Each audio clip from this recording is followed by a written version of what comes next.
네, 매일 아침 꼭 챙겨야 할 뉴스 딱 3개만 깊게 들여다보는 시간입니다. 뉴스 3개 시간인데요. 한겨레 신문 최상진 기자 모셨습니다. 어서 오세요. 네, 안녕하세요. 자, 첫 번째 뉴스 가볼까요? 네, 자유한국당발 야권 통합 준비위 출범 준비했습니다. 네, 어제 토론회도 있었죠? 네, 맞습니다.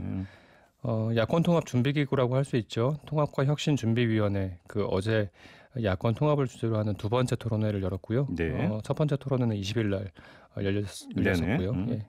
어제 토론회에서는 통합과 혁신을 위한 우리의 결의문을 발표했는데요. 예, 통합의 필요성 그리고 그 대상, 방법론 등에 관한 보수 우파의 고민을 담았다. 네. 이렇게 평가를 할 수 있겠습니다. 네네. 참고로 어제 토론회는 박형준 전 의원이 이끌고 있는 기구입니다. 플랫폼 자유와 공화에서 마련했고요. 네.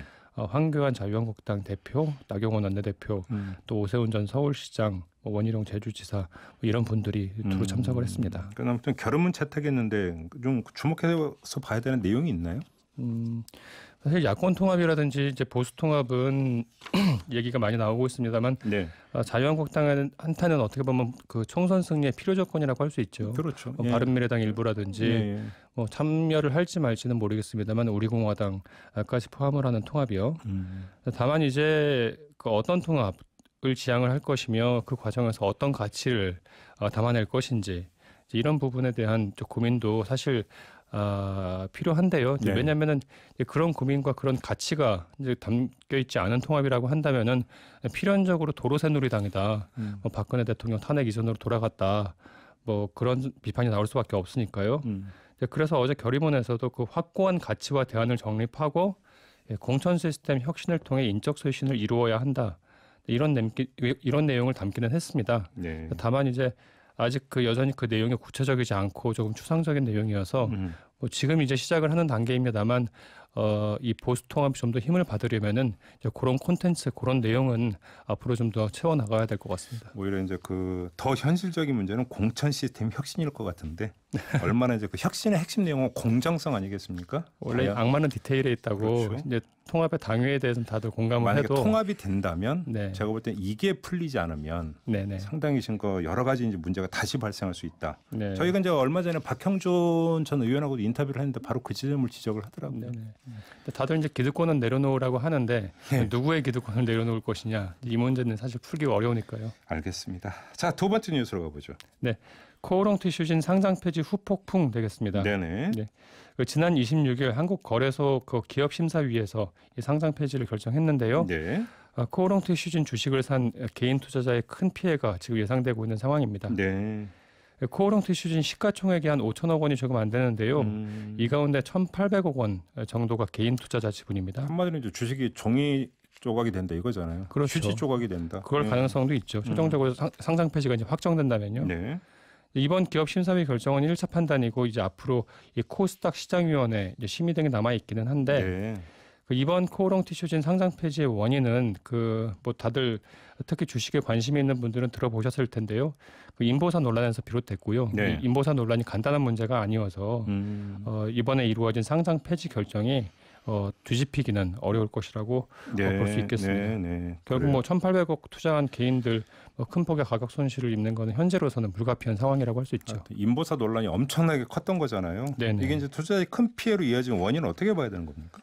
크게 이제 두 가지 측면을 짚어볼 수 있을 것 같은데요. 첫 네. 번째는 사실은 개인 투자자들 지나치게 낙관적인 기대에서 비롯한 투자 여기에도 좀 책임이 있다고 볼 수밖에 없을 것 같습니다.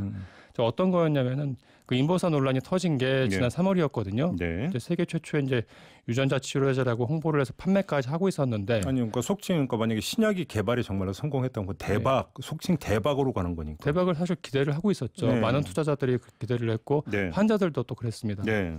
그러니까 판매를 이미 하고 있었는데 그 핵심 성분이 뒤바뀌었다라고 하는 사실이 밝혀지면서 이제 엄청나게 큰 뉴스가 나온 거였잖아요. 예. 이제 그게 이제 시점이 3월 말이었는데 그 이후에도 이 코오롱 티슈진 주식을 개인 투자자들은 한 200억 원 이상을 더 샀어요. 네.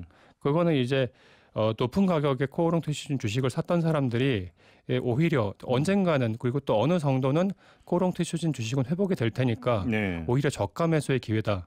주식용어로 이제 물타기라고 합니다. 그런 거를. 예. 물타기를 하려고 들어간 거죠, 되레. 저점이니까 지금 사자. 그렇죠. 예. 그렇게 되면은 나중에 최종적으로 손실을 좀 본다 할지라도 아주 낮은 가격에 샀던 주식이 있으니까 예. 그 손실은 어느 정도 보장이 될 것이다라고 하는 건데, 근데 그게 이제 오히려 더 피해를 키운 거죠. 그렇군요. 예. 최승진 기자 혹시 주식 투자 해보신 적 있어요? 저는 직접 사본 적 없습니다. 그래요? 저도 사본 적이 없어갖고. 저는 장기 둘 때 장이야만 계속 치기 때문에 네. 제가 주식을 사면 큰일 나거든요. 주식 안 하시기를 권하고 싶습니다. 그러니까 축구로 치면 닭공. 특히 이제 이 바이오 주식 샀다가 피해 보신 분들이 너무 많은데 네. 이제 코오롱 생명과 코오롱 티슈진 주식이 사실 대표적인 이 바이오 주식에 투자를 이렇게 하면 위험하다라고 하는 사실을 보여주는 대표적 케이스라고 할 수 있습니다. 아무튼 또 이번에는 또 피해는 고스란히 개미 투자자들한테 돌아가는 것이냐 뭐 이런 네네. 얘기는 뭐 또 당연히 따라붙는 것 아니겠어요? 그렇습니다. 알겠습니다. 자, 마지막 소식 전해주시죠. 네, 제2윤창호법 시행의 효과입니다. 예. 음주운전 단속과 처벌 기준을 크게 높이는 계기가 됐죠. 예. 제2윤창호법 개정된 도로교통법입니다. 그러니까요. 시행 2달 만에 그 효과가 뚜렷하게 나타나고 있습니다. 그래요? 그 시행을 한 게 제2윤창호법을 시행한 게 지난 6월 25일이었는데요. 예. 지난주 그러니까 24일까지 2달 동안 실시한 음주운전 특별 단속에서 예.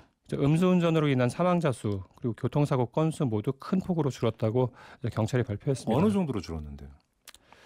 구체적으로 말씀을 좀 드리면요. 그 사망자는 작년 같은 기간 60명이었는데 이번에는 21명으로 줄었어요. 3분의 1로 줄었네요. 예. 그렇죠. 예. 네네.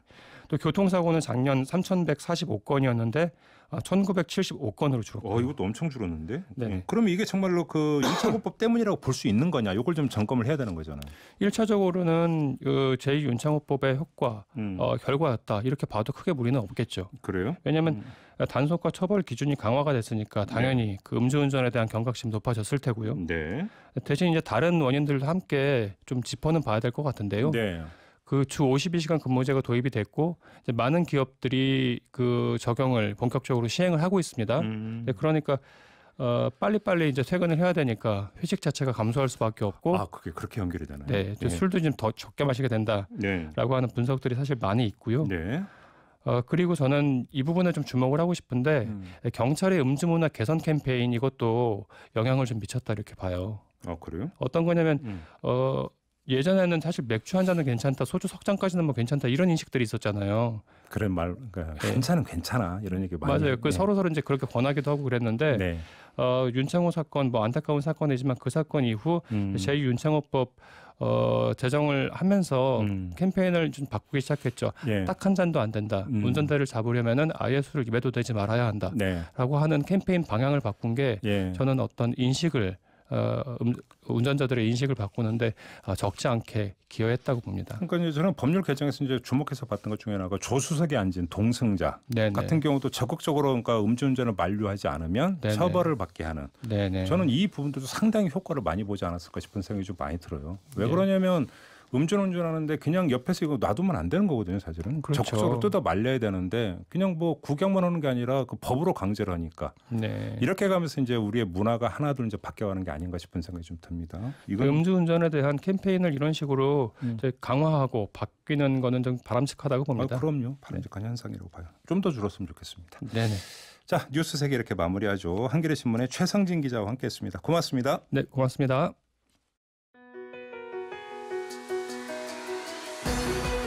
이슈의 핵심을 꿰뚫는 예리한 시선, 믿고 듣는 진품 시사, 김종배 시선 집중.